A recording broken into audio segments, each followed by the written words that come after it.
गावातील कचरा ही सर्वांचीच जबाबदारी असून ग्रामपंचायतींनी कचरा संकलन आणि त्यांचा योग्य व्यवस्थापनाला प्राधान्य द्यावं, असं आवाहन जिल्हाधिकारी विनय जी गौंडा यांनी केलं आहे। तर घनकचरा व्यवस्थापनात उत्कृष्ट काम करण्याचा सरपंच आणि ग्रामपंचायत अधिकाऱ्यांना विदेशी अभ्यास दौऱ्यावर पाठवणार असल्याची घोषणा जिल्हा परिषदेचे मुख्य कार्यकारी अधिकारी मिन्नू पीएम यांनी केली आहे।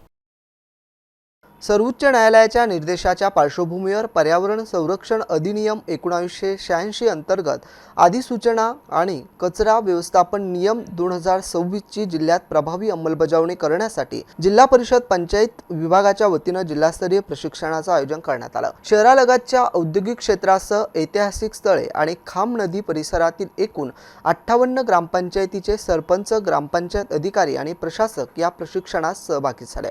जिल्हाधिकारी विनयजी गौंडा यांच्या हस्ते प्रशिक्षणाचं उद्घाटन झालं।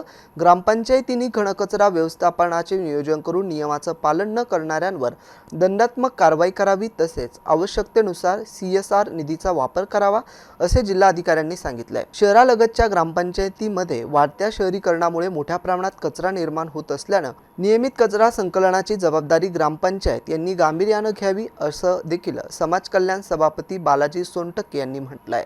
तर नियमाची प्रभावी अंमलबजावणी न करणाऱ्या ग्रामपंचायतीवर कठोर कारवाई करण्यात येईल। उत्कृष्ट घनकचरा व्यवस्थापन करणाऱ्या सरपंच आणि ग्रामपंचायत अधिकाऱ्यांना विदेशी अभ्यास दौऱ्यावर पाठवण्यात येईल, अशी घोषणा मुख्य कार्यकारी अधिकारी मिन्नू पीएम यांनी केली। श्रावण महिन्यात वेरूळ घृष्णेश्वर मंदिर परिसराची नियमित स्वच्छता, ऐतिहासिक स्थळांच्या विकासासाठी प्रचार प्रसिद्धी आणि ग्रामपंचायतीमध्ये दंड वसुलीची प्रभावी व्यवस्था करण्याच्या सूचनाही यावेळी त्यांनी दिल्यात।